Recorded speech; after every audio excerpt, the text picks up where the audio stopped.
दोस्तों, पहलगांव में जो आतंकवादी हमला हुआ उसके विरोध में जगह जगह प्रदर्शन हो रहे हैं। लोग अपना विरोध दर्ज करा रहे हैं। 150 लोग कहीं भी इकट्ठे हो जा रहे हैं। मार्च निकालकर लोग अपना विरोध दर्ज करा रहे हैं। हमले में मृत हुए लोगों को श्रद्धांजलि अर्पित कर रहे हैं। 150 लोगों की भीड़ कहीं भी इकट्ठी हो जा रही है, विरोध प्रदर्शन दर्ज करा रहे हैं और अपने घर चले जा रहे हैं। मोमबत्तियां बुझ जा रही हैं और अंधेरा हो जा रहा है। वही अंधेरा जो सालों से इस देश में छाया हुआ है, के लिए अपना विरोध और प्रतिशोध केवल और केवल मोमबत्तियों तक ही सीमित होकर रह गया है। उभरता है क्योंकि इन मोमबत्तियों से आखिर कुछ भी होने वाला नहीं है। दोस्तों, जब तक मनुष्य के अंदर जागृति नहीं, उसकी कोई दृष्टि नहीं, उसका कोई बोध नहीं, समझ बूझ नहीं, तो ये मोमबत्तियां ऐसे ही जलती रहेंगी। एक खोखला, पाखंडी और मरा हुआ समाज आखिर कर ही क्या सकता है? केवल मोमबत्तियां ही जलाएगा और क्या करेगा? आप उससे कहेंगे अपने आसपास छिपे हुए शत्रुओं को पहचानो, आपको ही ज्ञान देने लगेगा और कहेगा कि पहलगांव आखिर मोदी ने ही कराया है। कहेगा कि पहलगांव की घटना तो मोदी के द्वारा ही कराई गई घटना है, ये एक प्रायोजित घटना है, ये मोदी ने ही कराई है क्योंकि उसको वोट लेने हैं, इसलिए उसने ये घटना कराई है। यही ज्ञान देने लगे कि कश्मीरी बहुत अच्छे होते हैं और हम लोग उनके साथ मिलकर रह सकते हैं और वो वहां पर किसी भी तरह की कोई परेशानी नहीं कर रहे हैं। कहेगा कि आतंकवादी का कोई धर्म नहीं होता, आतंकवादी मुर्दाबाद या पाकिस्तान मुर्दाबाद, बस यहीं तक वो कहकर सीमित रह जाएगा। मुर्दाबाद कहने से ही उसकी देशभक्ति,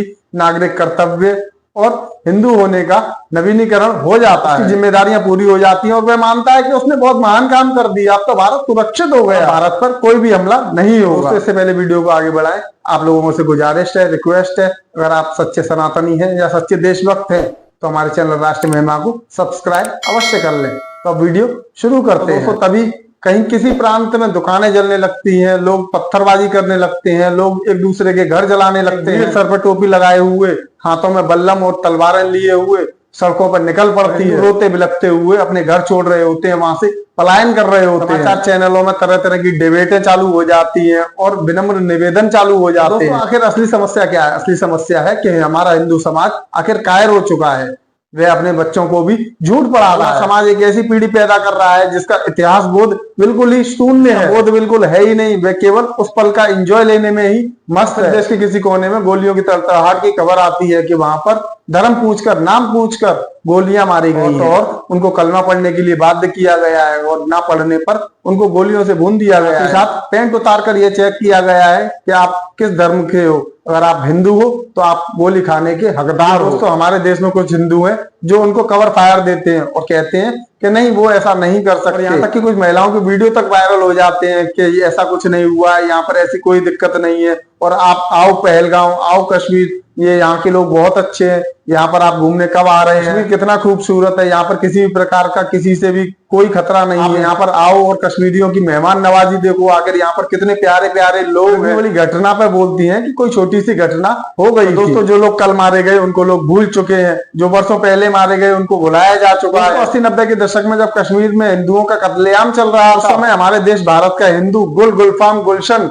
जैसे सीरियलों को देखा करता था। वर्षों तक हम स्वयं को ही समझाते रहे कि कश्मीर की समस्या का मजहब से कोई लेना देना ही नहीं है, केवल और केवल कश्मीरियत और इंसानियत की ही एक लड़ाई है। तो केवल जमहूरियत चाहिए, लेकिन उन्हें कभी कोई भ्रम नहीं। वे हमेशा कहते हैं कि हम कश्मीर के लिए नहीं, हम तो केवल और केवल इस्लाम के लिए लड़ रहे हैं। तो आज भी हमारे देश में कुछ लोग वही कर रहे हैं। वो उस अजगर को देखने की बिल्कुल भी जरूरत नहीं कर रहे जो धीरे धीरे उन्हीं को निकल रहा है। तो हमारे देश का हिंदू केवल और केवल मोमबत्तियां ही जलाता है, सुबह काम पर निकलता है, शाम को अपने घर वापस आता है और कहता है कि दुनिया बिल्कुल भी नहीं बदली। वही सुबह हुई है, बच्चे स्कूल जा रहे हैं, सब कुछ तो वैसा का वैसा ही है, कहाँ कोई बदलाव हुआ है। आगे फिर किसी भी घटना का इंतजार कर रहा होता है कि आगे फिर कोई घटना होगी तो केवल और केवल उसको मोमबत्तियां ही जलानी है। न जाने कब तक यह मोमबत्तियां ही जलाई जाती रहेंगी। किसी दिन तो माया का मोह पिघलेगा, वो देखेंगे कि अब तो जलाने के लिए मोमबत्तियां ही नहीं रही। चारों ओर मशालें जल रही हैं, चारों ओर घर जल रहे हैं, चारों ओर दुकानें जल रही हैं, चारों ओर घरों के आसपास लूटपाट मचाई जा रही है। अगर इस दृश्य को देख सकते हो तो जरूर देखो, क्योंकि मोमबत्तियां ही नहीं रहेंगी तो फिर आप क्या जलाओगे। दोस्तों, इस प्रकार की सोच रखने वाले लोगों के लिए आपका क्या कहना है कमेंट करके अवश्य बताइए। अगर वीडियो पसंद आया हो तो एक लाइक कर दीजिए और अपने दोस्तों के साथ शेयर भी कर दीजिए। मिलते हैं फिर किसी नए वीडियो में किसी नए टॉपिक के साथ। जब तक के लिए नमस्कार।